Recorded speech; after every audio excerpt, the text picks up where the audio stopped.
All right, welcome everyone to the enduring impact of Palatine migration on Columbia County. We're so happy to have Thomas Shannon with us for this iteration of the Leisler Lectures. We usually don't have local speakers, but this is definitely an expertise that coincides with the Leisler mission, so we're very excited about that. I'm Brenda Schufeld. I'm the History Room Coordinator of the Hudson Area Library. Thank you all for coming in. This program is free, as all of our programs are, to the public, and we do have a donation box outside if you are so inclined, and all the donations at these Leisler lectures we split with the Leisler Institute. So first I'm going to let you know about a couple of events that are coming up for our history room and one at another location. This Saturday, actually two at another location. So this Saturday, May 31st at Virginia, 3 p.m., right? 3 p.m.'s the panel. Yep. 3 p.m. is the panel discussion at the Hendrick Hudson chapter of the DAR, 113 Warren Street, and that's on women in whaling. They are a partner with us on the whaling exhibit, and we focus specifically on Hudson, the history of Hudson and whaling and maritime commerce. Myself and Richard Bazelow, who was the person who started this whole exhibit and has spent years studying Hudson and whaling specifically, will be on the panel, and we'll be discussing 5 women that we found out about who lived in Hudson, who were wives of whalers, and what we know about their lives. And then other panelists will be discussing education and clothing of women in Hudson at that time period. So, and do you want to say, do you have any openings for the tour for that it's earlier? They're really filling up. There's one tour at 1 o'clock and there's another one at 2. The 2 o'clock is really filled. I think 1 o'clock is pretty full too. But if you want to give me your name and I can let you know there's room still. So I'm not absolutely certain. All right, good. But so I would go for the 1 o'clock. So there's a tour ahead of time. Yep. Of the whole house, and the work that the DAR has been doing about women in whaling. There's a specific exhibit about that. Then Thursday, June 12th, we are going to be at 6 p.m. We'll be having a celebration on our library's LGBTQ Hudson History Archives. We were able to interview 9 people who are local to Hudson on their lives, oral histories, as part of our library oral history collection, and specifically people who identify as LGBTQ. And we're very excited. We have a curator, Jasper Francis, who has taken clips from some of these oral histories, and local people will be presenting them and their meaning. So we're very happy about this, and there's a reception to follow. Our current exhibit, as you can see, Hudson, the History of Whaling and Maritime Commerce. It's going to be on view through June 30th. I think we're going to end up keeping it up through July 4th because of our own internal schedules. But it'll come back for September and October also, just so you know, if you know anybody who still hasn't seen it and would like to see it. And we are doing our second teacher workshop on the history of whaling. It's for 3 continuing education credits for any teachers. They all have to do continuing education. We're partnering with the Greater Capital Region Teacher Center so that we can get this accreditation. And they're going to be looking at this exhibit, which will be on the walls, and it will also be online as of 2026. On Hudson River Valley Heritage website. So all the material here will be put online so that the teachers and their classes can use it. And then I just received a flyer from the Austerlitz Historical Society about a subject that I'm very interested in. And I'll leave this flyer on the table there by the sign-up. The Anti-Rent Wars and the Forgotten History of the Hudson Valley, presented by David Levine. So that's a subject very particular to our area. It seems kind of, pretty good to have now. It's June 8th. That's a Sunday, June 8th at 2 p.m. And let me add that David Levine wrote the article about our Saturday exhibit that you might have seen in the Times Union. Oh, that's And great. I'm reading his book, so yeah. Oh, wonderful. Yeah. So, did you want to say anything else about the?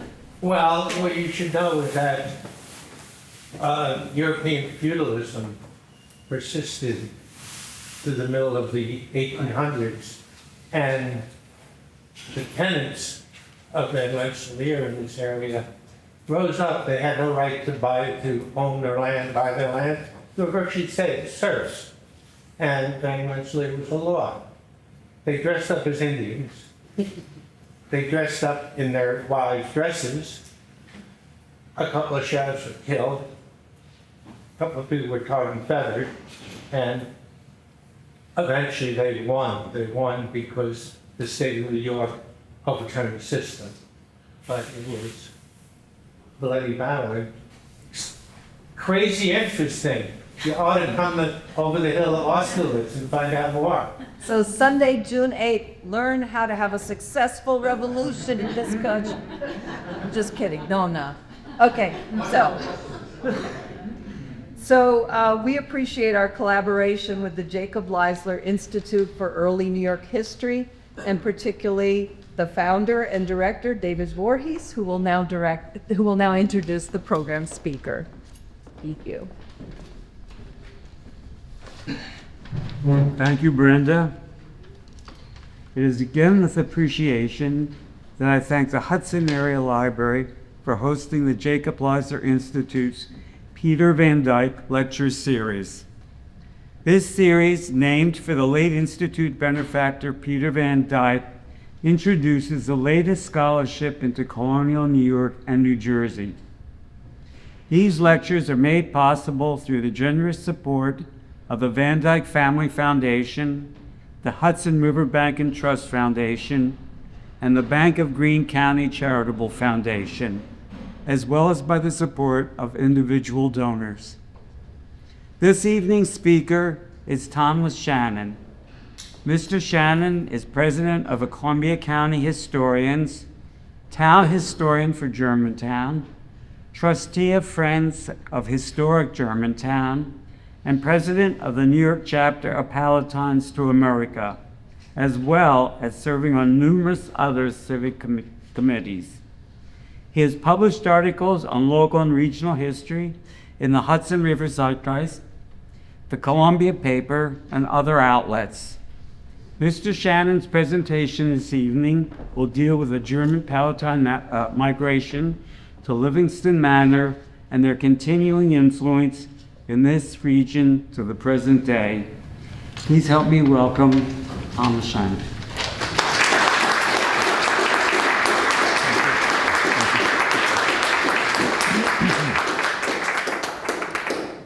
All right.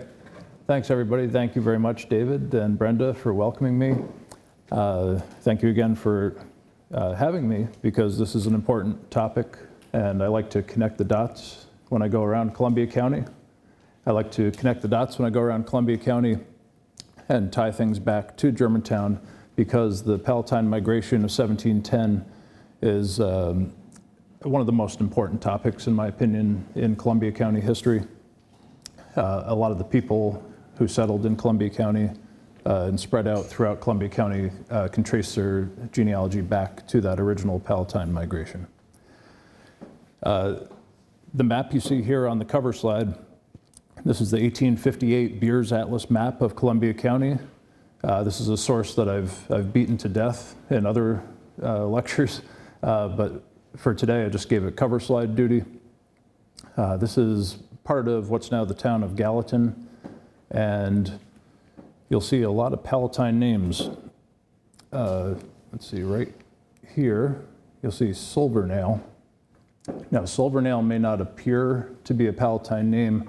However, the original spelling is Silbernagel, Silbernagel.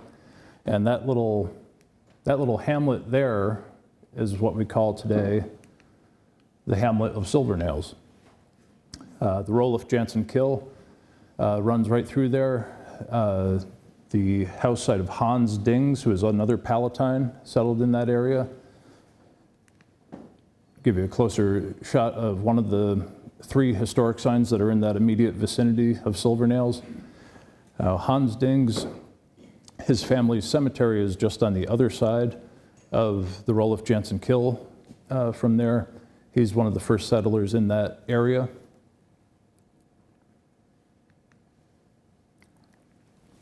Now, driving around Columbia County, this was last weekend, or excuse me, 2 weekends ago. I was in a cemetery, which isn't unusual. You know, I'm in cemeteries pretty often, often down closer to home in Germantown.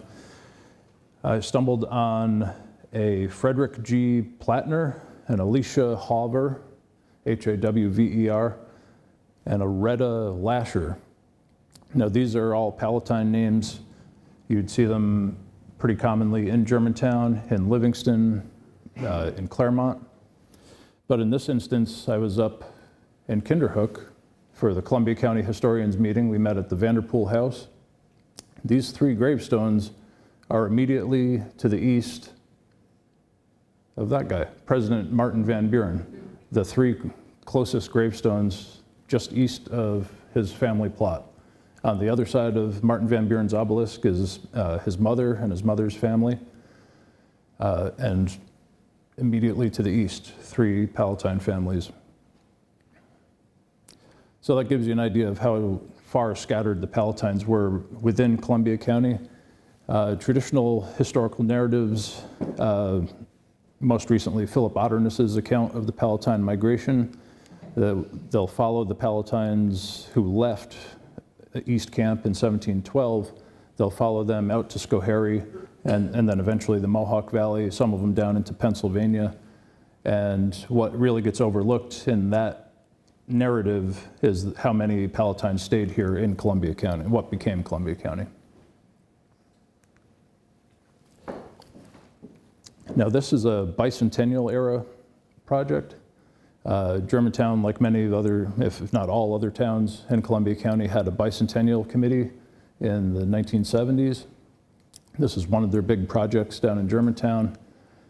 Alvin Sheffer and myself and other gentlemen at the Germantown History Department, we've kicked around this number.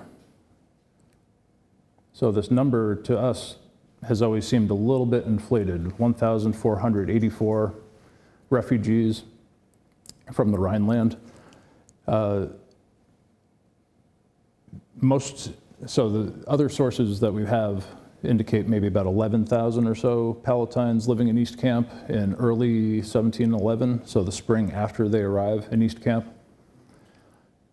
Now, digging through, so this is from the Documentary History of New York. This is a collection of historical documents put together by E.B. O'Callaghan. And this is where this number comes from. So this is an account of the subsistence of Palatines in the manor of Livingston. So the original Robert Livingston, we're talking about Robert Livingston the Elder. I call him the Elder because most sources call him the Elder. If you go down to Claremont State Historic Site, they have interpretive signage that calls him the Founder. So just something to keep aware of. He is sometimes called the Founder nowadays. He had the contract to supply the Palatines who came here to East Camp with bread and beer. So that's how he subsisted the Palatines who lived there. They had no way of subsisting themselves that first autumn because they got to East Camp relatively late in the season. You see October creeping up from very small numbers up to a high of 1,484. And if we go back, that's the exact number that's on that historic sign.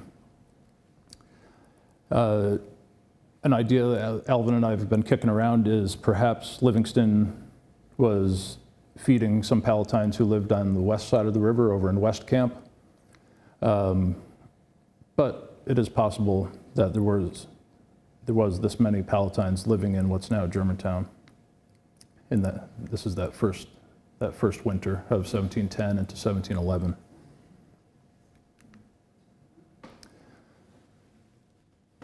All right. So, Livingston Manor, it was granted initially in 1686. That was the initial grant to Robert Livingston the Elder. And in 1715, he was granted what's called a confirmatory or confirmation patent in 1715. And this here is a note by E.B. O'Callaghan explaining the situation that East Camp, or the camp, most of what's now Germantown, this is the political situation it's in as of 1715.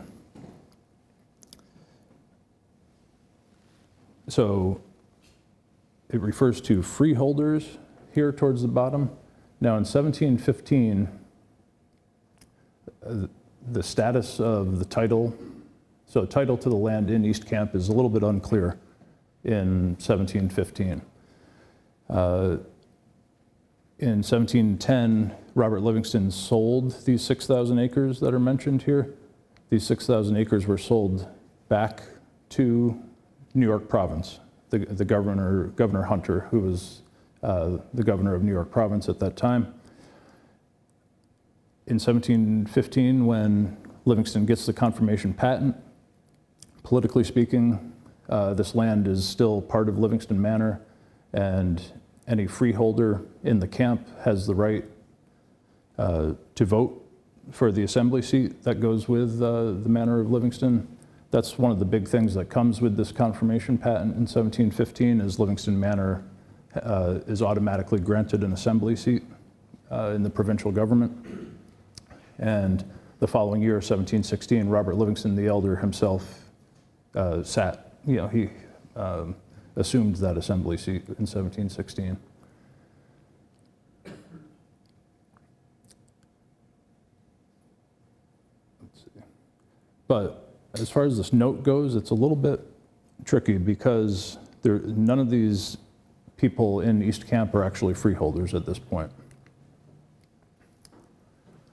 Now, in 1724, a gentleman named Jacob Scherb, later, in these records he's given as Jacob Sharp, and ever after in history is known as Sharp. He is the namesake of Sharp's Landing. If you see the historic sign on 9G in Germantown, he petitioned the provincial government for freehold title to the land of East Camp.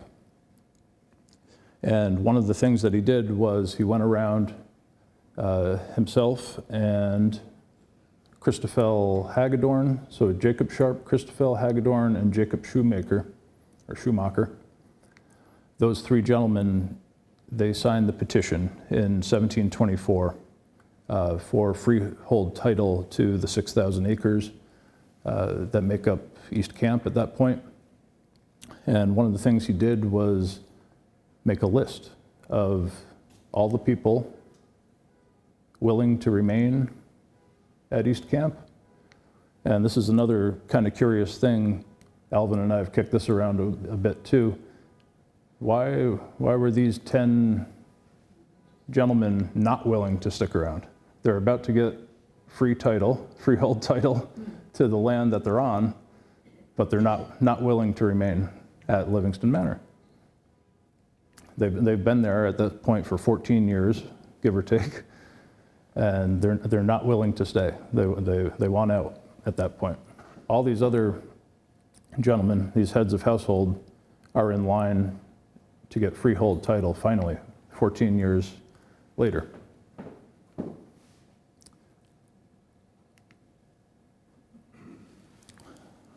Now, Jacob Sharp,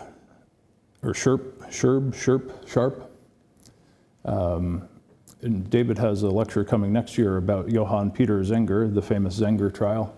And this source, I didn't actually find Johann Peter Zenger's New York Weekly Journal from 1734, but the genealogist Henry Z. Jones Jr. did and documented it in his book, the Palatine Migration to New York, 1710. And this is under the entry for the Sharp family. And Jacob Scherb, a noted trader and farmer here, had the misfortune to be drowned in Livingston's Creek, which was what was the name often given to Rolf Jansen Kill, by a stumbling of his horse, probably in the ice, I would imagine, in the middle of February. And his body was found some days later by his own son on a small shoal in the mouth of the creek. So the shoals are a lot bigger today than they probably were at that time. The creek has brought a lot of silt down in the 300 years since then. But this is very, very low tide shot a few years ago, 2022. This would have, in 1734, this would have been Philip Livingston's dock at that point. Robert Livingston died in 1728. This would have been the dock area for the manor house. And a shoal such as this is what Jacob Scherp was found, his deceased body was found on. Now, Jacob Scherp is the namesake of Sharp's Landing. And in the last couple of years, I've taken down the sign here that's been there since probably 1932, 34, give or take. You can't always trust the years on these here because they were mass produced and the years don't always line up with the application date. And this year, the year given here for Sharp's Landing that was on the sign has always stuck out to us down in Germantown as kind of funny. Like, why 1680? Why is a Palatine here in 1684? And I reached out to Devin Lander, the New York State historian, a few years ago, asking him if there was anything on file in regards to the creation of that sign back in the 1930s, and all there was an empty file. No actual evidence to back up 1684.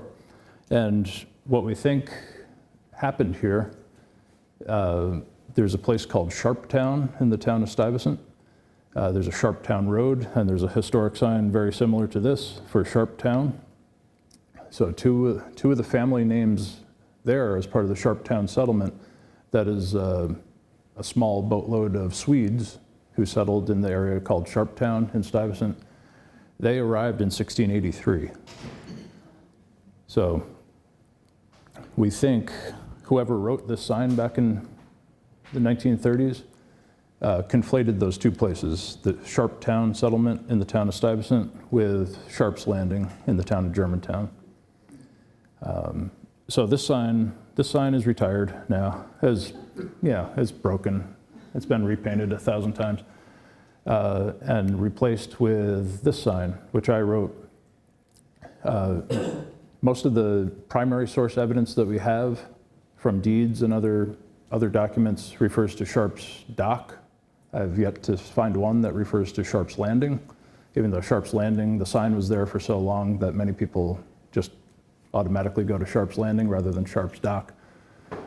And tried to give a little bit more accurate history on the signage that's there now. Peter Sharp is an important fellow, two generations down the road from Jacob, and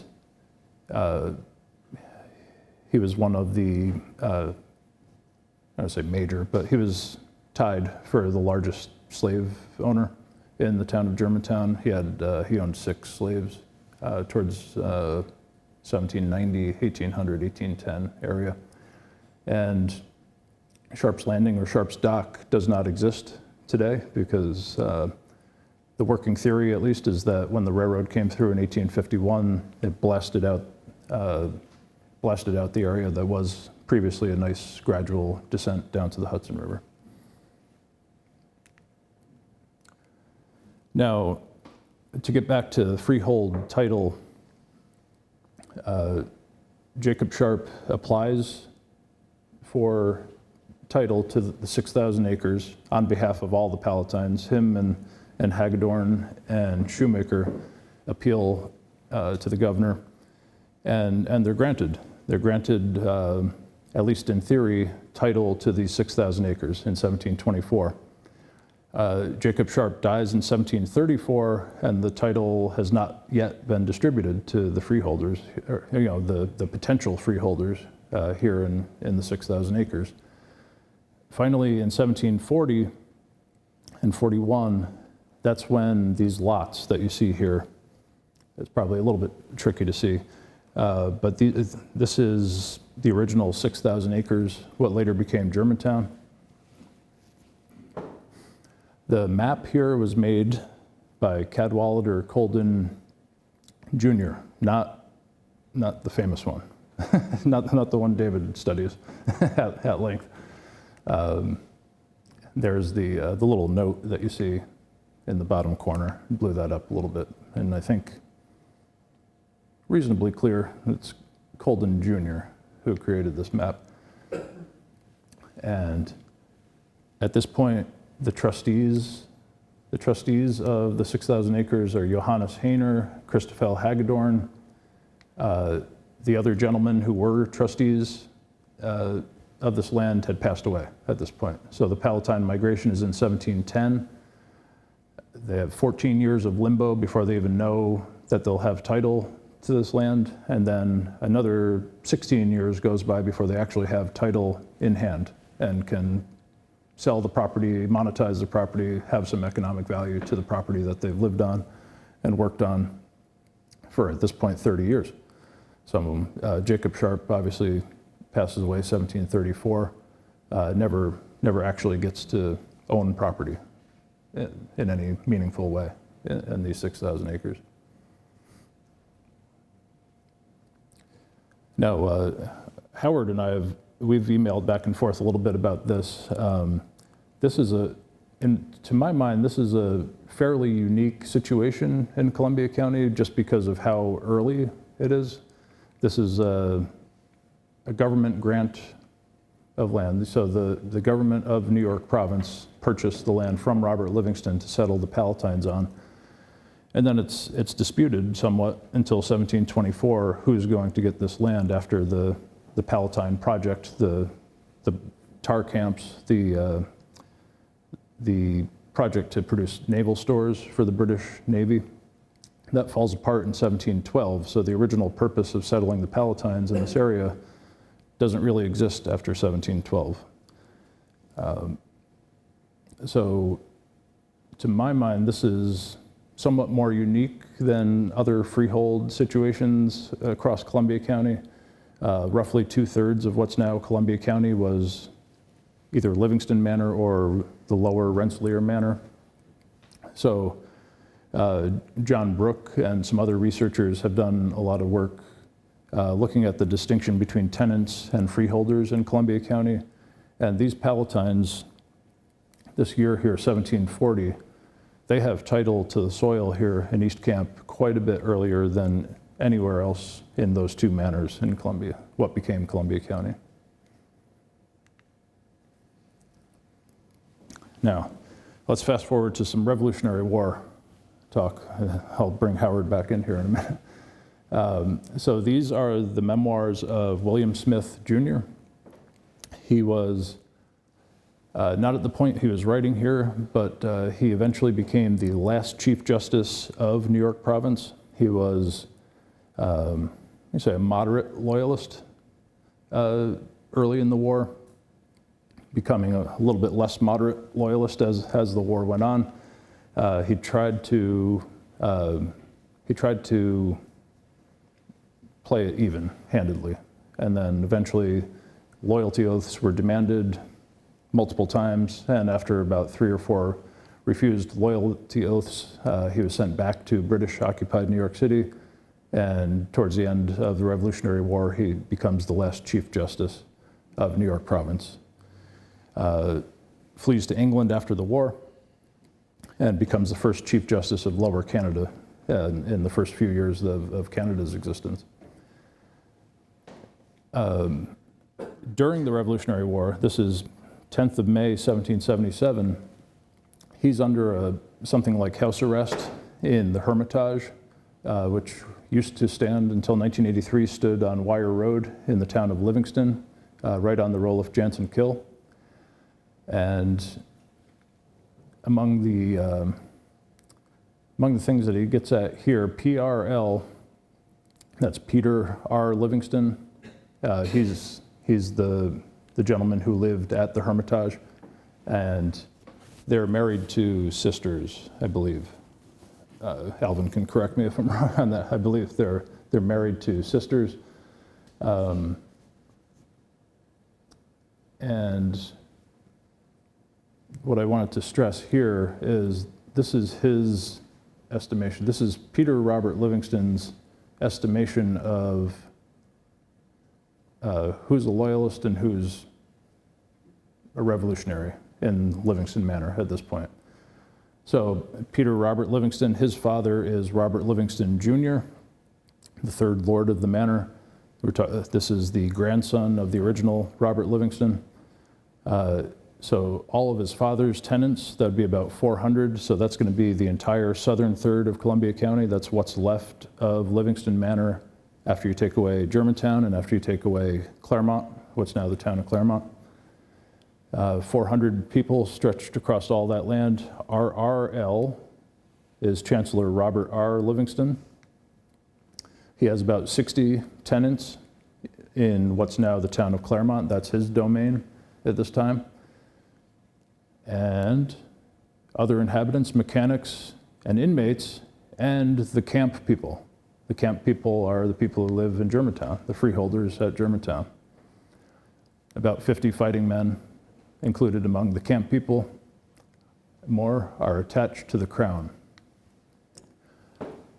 So when Smith was writing this, he's keeping an extensive diary. He's a very powerful man before the war. He's probably the wealthiest attorney in New York City at the outbreak of the Revolutionary War. When he gets sent up to the woods here on Wire Road in Livingston, he's bored out of his mind and writing extensively. He left about 400 pages of very dense notes like this in about a 1.5 to 2 year stretch at the Hermitage.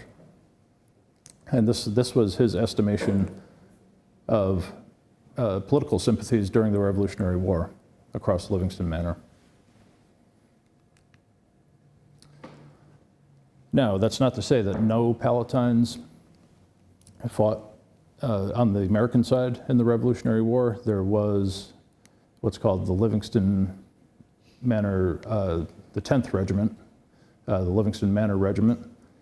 That's the regiment that Peter Robert Livingston oversaw. This here, a gentleman named Brian Barrett did a lot of work on the so-called Battle of Egremont. So Egremont is over here in Massachusetts. All of the skirmishes of the so-called Battle of Egremont happen in Columbia County. So we have a battle, a skirmish here along Copake Lake. 10th Albany comes over here from the east area of East Camp. So this is all going on in, I believe, April 1777.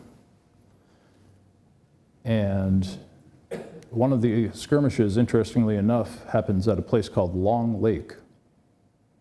And some of you are probably familiar with a place called Manorton on County Route 19 in the town of Livingston. Long Lake is a place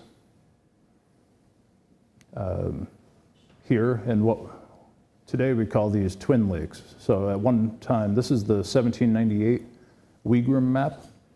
And on this map, we have a long lake here.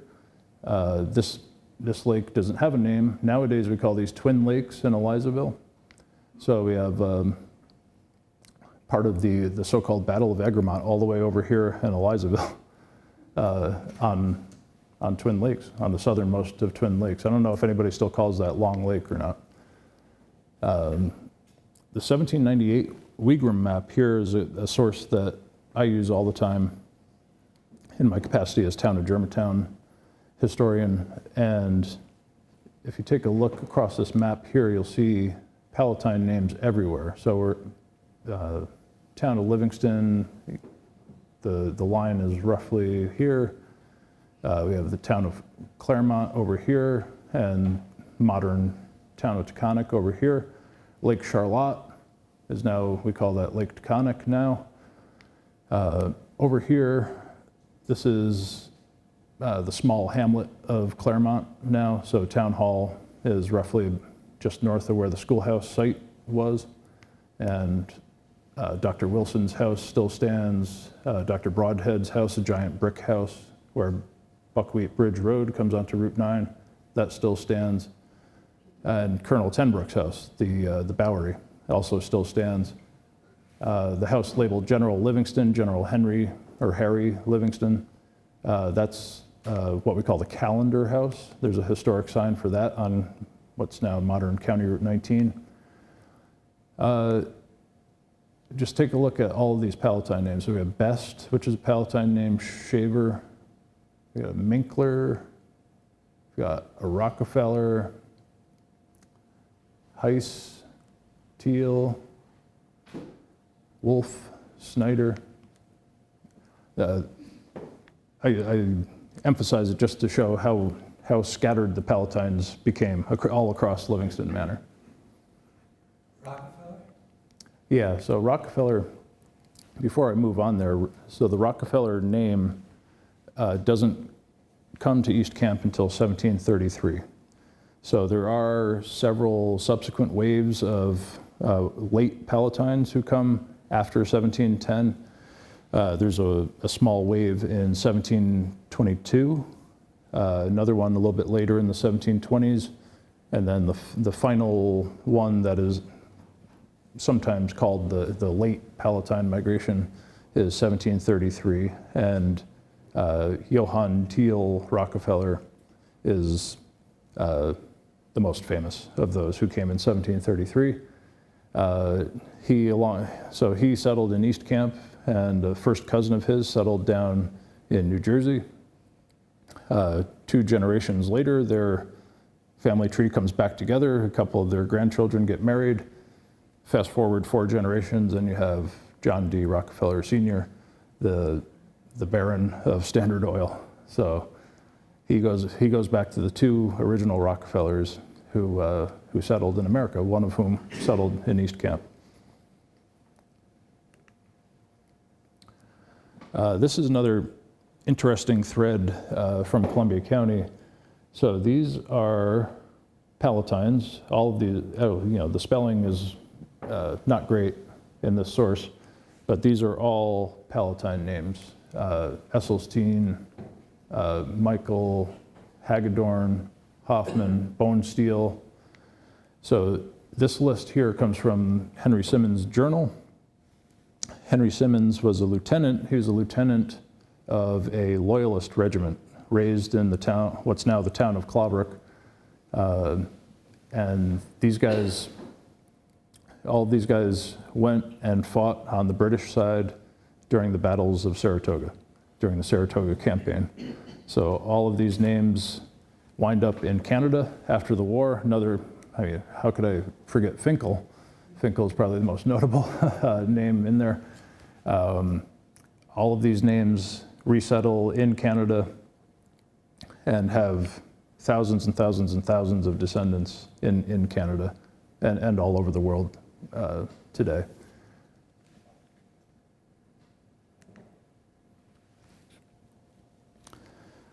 So after the Revolutionary War, there's multiple attempts to call into question the legitimacy of the original Livingston Manor patent. So there's a gentleman by the last name Pulver, which is a Palatine name. He issues this petition. He petitions the government in 1795,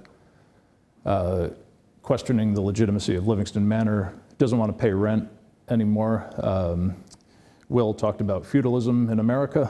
So Livingston Manor, the setup was Livingston, whoever was lord of Livingston Manor did not sell land outright, with only a couple of exceptions, really. In 200 years, there's only, I think, 2 exceptions to that rule, maybe 3. And the rule rather than the exception is that all of these people would rent land. So they're all tenants on Livingston Manor. And if you see this list, you go down this list, it's just one Palatine name after another. There's a few Dutch names mixed in and maybe an English name here and there. I see a couple of Schufelts up here, Cole, another Teal Rockefeller, Ham, Kilmer, Simmons, Weaver, Chrysler, notably, is a Palatine name. Most of these people wind up as part of that contingent up in Canada. So, for example, Walter Chrysler, the car magnate, his ancestors were among the people who resettled in Canada. And another interesting thing about this document too is you can tell who knows how to write and who doesn't know how to write. So historians use the ability to sign your name as a proxy for literacy. In this time, we've got maybe 40% of the signatories here are not able to sign their name at this point in 1795. So this is right at the very beginning of public education in New York State. The first public school in New York State opens up in Claremont in 1791. Just a few short years later, 1797, 98, that's when the public school in Germantown opens, the first public school in Germantown opens up. And that leads me to this. This is a book that belongs to the Reformed Church of Germantown. And this dates from 1737. This is Reformed Church in the camp in the year 1737. Everything's still in German up until about 1805. As you get closer to 1805, a lot of Dutch words start to get mixed in, and it becomes kind of a pidgin language, a mixture of German and Dutch.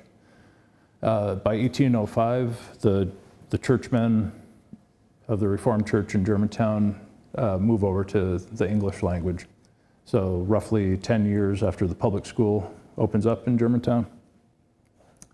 By contrast, the Lutheran ministers in Germantown, notably Reverend Augustus Walkerhagen, he refuses to preach in English and preaches exclusively in German until he finally retires in 1847, 48, somewhere around there.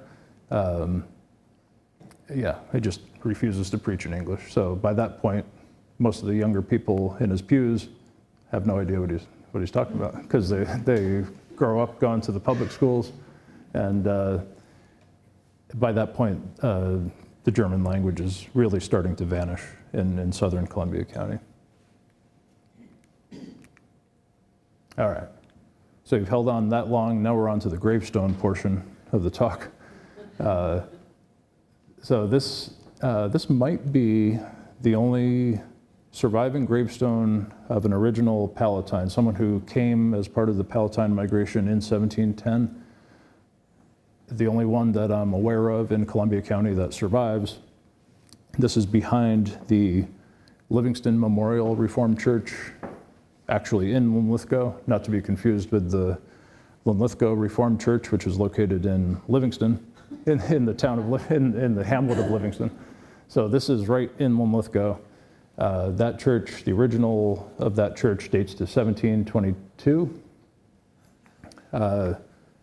That site is abandoned in the late 1700s, early 1800s, and then the church that's there now dates to about 1870. And in the cemetery behind that church is the Johann Conrad Petry's gravestone. Sandstone, and amazingly it's held up, because most sandstone does not hold up that well for that long.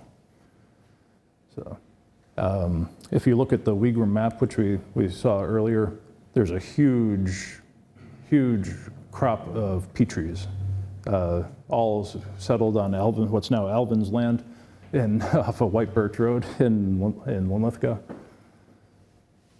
And Petrie is an important name too, because that's the maiden name of General Nicholas Herkimer's mother.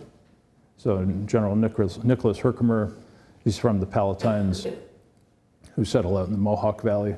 His mother is a Petrie, and there's many, many other cousins of his by the name Petrie out in the Mohawk Valley from an early date.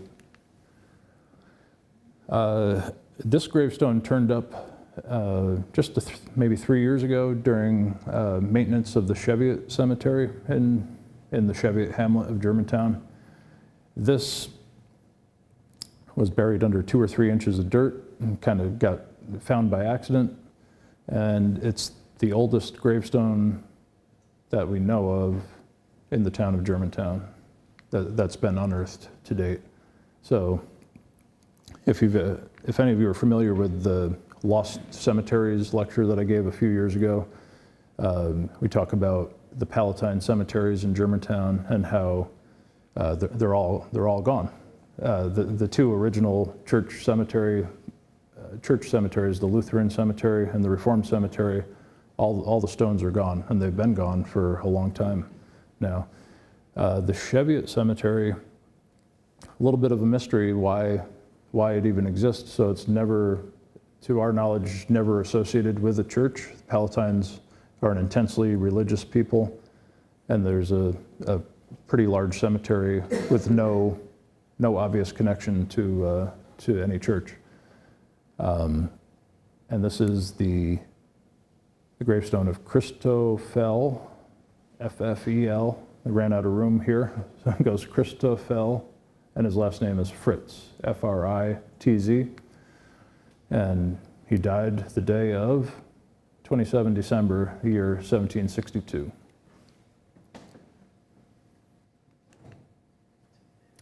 So at the Cheviot Cemetery, there's approximately 5 other gravestones that are written in German. This one, I cleaned it a few years ago. All I did was I sprayed D2 biological solution on it. I haven't been back to try to read it. That's, shame on me. But it's in a couple of pieces, and, you can see the kind of, a repair, we'll call it. It's been repaired as well as it can be repaired, and still sit in place there. One more thread about the Palatine Germans in Columbia County. So by the early 1800s, Lutheranism, so the Lutheran churches are starting to have a declining membership, somewhat declining membership. And the revolutions, the failed revolutions on the continent of Europe in what's now Germany, starting in 1848, produce what's called in genealogy circles a second wave of German migration to America. The first wave starts around 1690, crescendos in 1710 with the Palatine Migration to New York, keeps going for a little bit into the mid 1700s. That so-called first wave of German migration is almost exclusively Protestant, about half split between Reformed and Lutheran. The second wave, which is generated by those failed revolutions in 1848, is a little bit more Lutheran and Catholic in nature. Very few Reformed Germans coming in that second wave. And since Greg Berninger is in the audience here, I found a Berninger headstone, or obelisk, I should say. Yeah. Well, it's a Christian Berninger. So this is on German Church Road. This is a cemetery associated with a Lutheran church. This is far, far southern Ghent. Correct me if I'm wrong. I believe it's in Ghent, like very far southern Ghent. It's a side road off of Route 66. Pretty extensive cemetery. The church building's been gone for a long time, but this church was built in 1850. It's a Lutheran church, Lutheran congregation, built in 1850, and very much part of the second wave of German migration, not Palatine at this point, but German migration to the United States. I have not personally studied it in detail, but this is a potential subject for any researcher or student, is the impact of that second wave on the churches in Columbia County, particularly the Lutheran churches, because it essentially re-energizes Lutheranism here in the Hudson Valley in general and here in Columbia County. All right. So at this point, I'm happy to take any questions. Have extensive Instagram accounts under Germantown History and also Columbia County Historians. We have several of the Columbia County historians here today. If you'd like to correspond with me, you can reach me at germantownhistory@gmail.com. Many, if not all, of the sources that I used tonight, there's a research guide on the historian's website, historian.columbiacountiny.com. There's a research guide there that I put together. Virtually all of the sources that I used tonight can be found there through open access websites. And happy to take any questions. Yes, Bill. Okay. Story of the Palatines is an example of how historically dependent this county has been on immigrant labor. And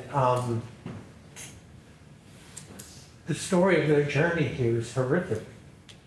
It is. You know, it needs to be told.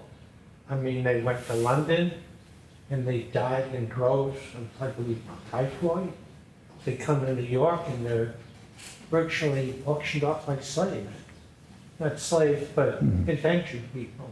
Yeah. And, you know, to honor that suffering, I think is an important element of the story being told. Absolutely, yeah. So I didn't focus too much on that tonight because I believe Philip Otterness has told that part of the story much better, more masterfully than I ever could. I tried to focus a little bit more on what happened after 1710, after 1712 especially.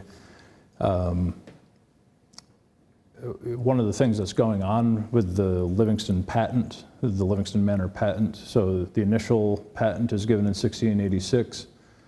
In the lead up to the Palatine Migration, other people who want that land are challenging Livingston's patent at that time.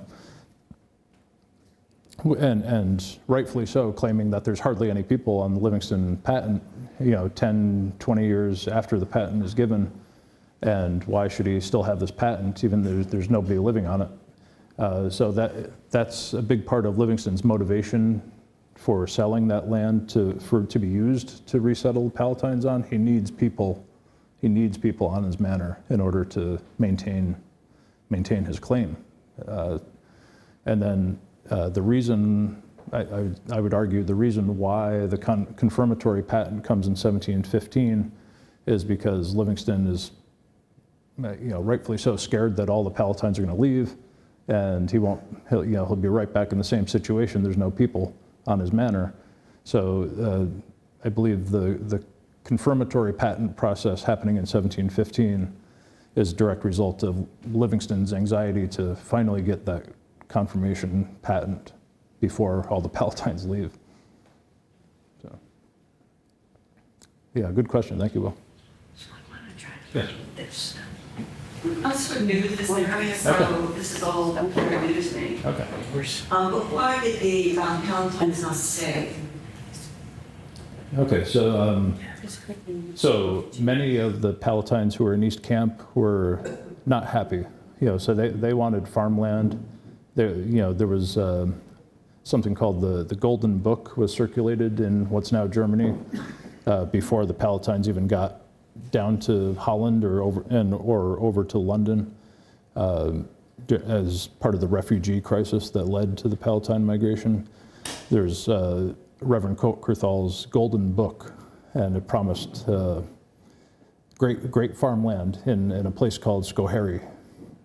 So that's what a lot of the people who left their homes were hoping for, and they end up here in East Camp or West Camp. The people down in West Camp, they're largely making barrels, shipping, they're being used as labor to ship goods around the Hudson Valley. In East Camp, there's a lot of barrel makers in East Camp as well, but the majority of people are employed cutting down pine trees and effectively boiling them on these huge fires, trying to get all the sap and tar and turpentine out of the trees so that they can produce naval stores for the British Navy at that point. So that's why. That's a little bit of background about why the Palatine migration happens. The reason why many, perhaps most, of the Palatines in East Camp leave in 1712, and in the subsequent years, they didn't all leave at 1712. The leader of the malcontents was a guy named Johann Conrad Weiser Sr., and he also had a son, Conrad Weiser Jr., who was about 15, 16 years old at that point. Conrad Weiser Sr. leads the first batch of Palatines who go out to Schoharie. They settle in what's now called Middleburg, the town of Middleburg, right on the Schoharie Creek. That if you go to that town, it says Middleburg, founded 1712, and it's founded by those Palatines who left that first autumn. So we're talking about October 1712. They're going through the woods, and then they've got to subsist on nothing. So the ones who went out there that autumn survive because of the mercy of the Mohawk Indians in that area. Otherwise, they all probably would have starved to death, all those who left in October. Yeah, I mean, most of the Palatines who came here wanted better farmland than what is available in Germantown. The soil in Germantown is rather clay-like in nature, and it's not good for a lot of cash crops, but it's great for fruit, great for apples, great for cherries, and similar fruit, but nobody knew that in 1710. It took a few generations to figure that out. But the traditional cash crops do not grow very well in Germantown soil. So. Yes, Howard? I've asked a question like this of people of Dutch ancestry, Yes. an admittedly small sample. What is there of Dutch culture in your family, if anything? Any special foods, like holidays, or words in that you retained from the Dutch and the people I spoke to recall nothing? So my question, if you're of Palatine ancestry, is there something in your family, food, so you kind of think of foods, words that reflect your ancestry? It's been a long time since you came. Well, since I'm the only one with the microphone, I'll answer that. So, like I said, public schools largely wiped away the German language, and then shortly after, most everything else goes shortly after the language goes. I mean, my mother's in the audience here. I don't recall anything Palatine in origin. The Palatine story in general makes a bit of a comeback in the 1970s in that bicentennial era. That's around the time that Hank Jones starts his career. So he was a Hollywood actor, and in all the downtime he had in between gigs, he would do genealogy work, and for some reason he chose to focus on the Palatine German migration to New York. So that's a man named Hank Jones, Henry Z. Jones, and his career really gets going in the late 1960s, early 1970s, and that's when people start to become a little bit more conscious of the Palatine migration. Obviously, you never hear about the Palatine migration in textbook U.S. history. You'll never see it in 11th grade or 7th grade or 4th grade or anywhere along the way. So it was largely unknown, largely forgotten. And like I said, in Germantown, our cemeteries have been gone. The two original cemeteries are long gone. Many people just thought of themselves as Dutch, just because that's what Grandpa told them. Nobody had even thought about the Palatines for quite a while, with some notable exceptions.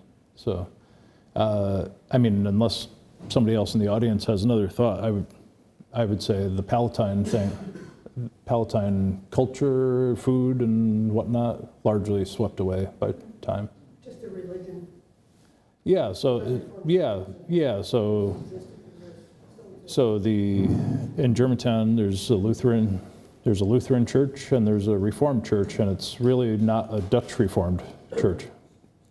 So the only thing Dutch about that church were some of the ministers along the way.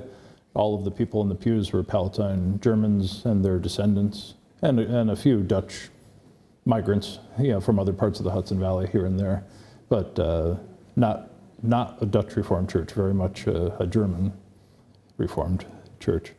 That's one of the real legacies is the Lutheran church. Yes. Just sort of a random thought talking about the Palatine culture. Yes. Was the Palatine culture from Pennsylvania, was it just only the Dutch people significantly different than here, or would that be?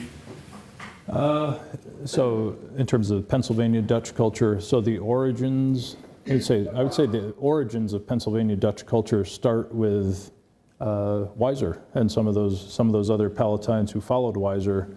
So he first goes to the Schoharie Valley in 1712, and then eventually, several years later, floats down the Susquehanna all the way into the area of Tulpehocken, Pennsylvania, Berks County, Pennsylvania, that area. Were they foods, traditional foods down where the... Yeah. So I'm not well schooled in how authentic that the Pennsylvania Dutch stuff is, honestly. But also the other dynamic going on in Pennsylvania is you have really heavy waves of German migration later in the 1700s coming into Philadelphia and then just melting into Pennsylvania all through the 1700s. So, and they're coming from all over what's now Germany. They're not necessarily Palatines. So this moniker Palatines that I've been using the whole night, quite a few people among them came from the Palatinate, but not all of them. There's people from all over what's now Germany mixed in. They're not all from the Palatinate. Tom, tell us about Ben Franklin. So Howard's been going on about Ben Franklin since he got here. Ben Franklin, well, to back up a little bit, so whenever you see the word Palatine in correspondence with the founding fathers, so George Washington, Ben Franklin, any of those guys, when you're reading their letters and you see the word Palatine, they're talking about Germans in general. So English language speakers would refer to Germans as Palatines in that era, all through the 1700s. And for the most part, Ben Franklin is talking about, like I said, those waves coming into Philadelphia and just melting into the Pennsylvania countryside through the 1700s. And Ben Franklin didn't like them, didn't care for them. And yeah, so they didn't speak English. They were a little swarthy looking. The exact words, I don't have them at the tip of my mind right now, but he didn't care for them. Yes, Mark. My dad used to say, we came from an area like Palatine. Yeah. So where specifically is that in Germany? So it's in pretty far western Germany. So it's up along the Rhine River, a section called the Palatinate. If you go through Hank Jones's books, you can find the original finger, and the spelling, I believe, is V-I-N-G-E-R, or something like that. It definitely started with a V, the original spelling of finger. And Hank Jones traced just about every family that came over in the Palatine Migration, so you would be able to find the exact city or village that the original finger or fingers came from. Did he really? Okay, yeah, wow. So, so that's something for anybody with Palatine ancestry. You definitely want to check out the works of Henry Z. Jones, Jr., The Palatine Families of New York, 1710. So it's a 2-volume set. All of his works are on Ancestry.com now, but I'm old school. I prefer to read the actual book myself because the navigation just isn't not quite as good as just use a book index. Yes. Where might a 1710 Palatine worshipped if they were Catholic and/or been buried? That was my first question. Okay. And the second question is, are there any copies of the Golden Book still in existence? Okay, so the first question, as far as Catholics among the Palatines, anybody who was openly Catholic among the Palatines that were in refugee camps outside London or in Holland in 1708, 1709, anyone who openly professed Roman Catholicism was sent back to the Palatinate, was not sent to the New World.